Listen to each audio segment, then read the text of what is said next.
रात्रीचे 9:30 वाजले होते. बाहेर मुसळधार पाऊस पडत होता. गावातील सर्व घरे बंद झाली होती. पण देशमुख कुटुंबाच्या घरात मात्र एक दिवा अजूनही पेटलेला होता. त्या घरात राहणारी सुमनताई दररोजप्रमाणे दाराकडे पाहत बसली होती. तिचे केस पूर्ण पांढरे झाले होते. चेहऱ्यावर वयाच्या सुरकुत्या होत्या. पण तिच्या डोळ्यात अजूनही एक आशा जिवंत होती. 25 वर्षांपूर्वी तिचा 7 वर्षांचा मुलगा रोहन गावातील जत्रेत हरवला होता. हजारो लोकांमध्ये तो कुठे गेला हे कोणालाच समजलं नव्हतं. पोलीस तक्रारी झाल्या, शोध मोहीम राबवली गेली, पण रोहनचा काहीच पत्ता लागला नाही. हळूहळू लोकांनी आशा सोडली, पण सुमनताईने कधीच हार मानली नाही. ती रोज देवासमोर एकच प्रार्थना करायची. त्या रात्री अचानक दारावर टकटक झाली.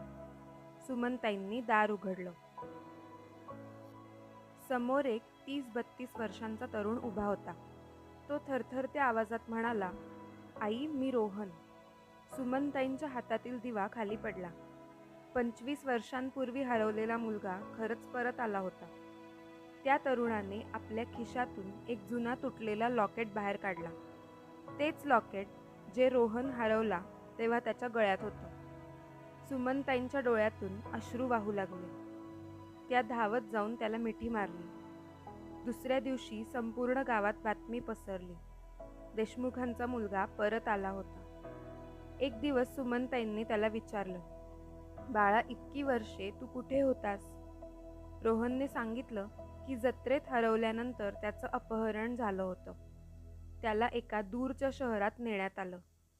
तिथे त्याच्याकडून लहानपणापासून काम करून घेण्यात आलं.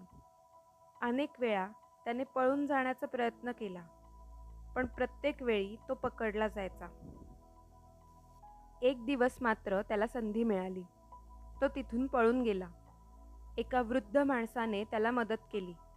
त्याला शिक्षण दिलं, काम दिलं. रोहन दिवसा काम करायचा आणि रात्री अभ्यास करायचा. हळूहळू त्याने स्वतःचं आयुष्य बदलायला सुरुवात केली. काही वर्षांनी त्याला चांगली नोकरी मिळाली. नंतर त्याने स्वतःचा व्यवसाय सुरू केला. पण त्याच्या मनात एक रिकामी जागा कायम होती, त्याचं कुटुंब. एक दिवस जुन्या वस्तूंमध्ये त्याला ते तुटलेलं लॉकेट सापडलं. त्याने आपल्या गावाचा शोध सुरू केला. महिनोन्महिने शोध घेतल्यानंतर अखेर तो आपल्या घरी पोहोचला.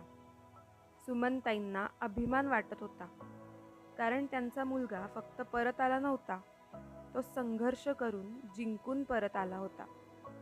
काही महिन्यांनी रोहनने गावात गरीब मुलांसाठी मोफत शिक्षण केंद्र सुरू केलं. तो म्हणाला, "मी माझं बालपण हरवलं, पण दुसऱ्या कोणाचं भविष्य हरवू देणार नाही." हळूहळू त्या शिक्षण केंद्रामुळे अनेक मुलांचं आयुष्य बदलू लागलं. मित्रांनो, आयुष्यात कितीही मोठं संकट आलं तरी हार मानू नका. जो माणूस प्रयत्न करत राहतो त्याच्यासाठी एक दिवस चमत्कार घडतो. 25 वर्षानंतर आईला मुलगा मिळाला आणि मुलाला त्याचं घर.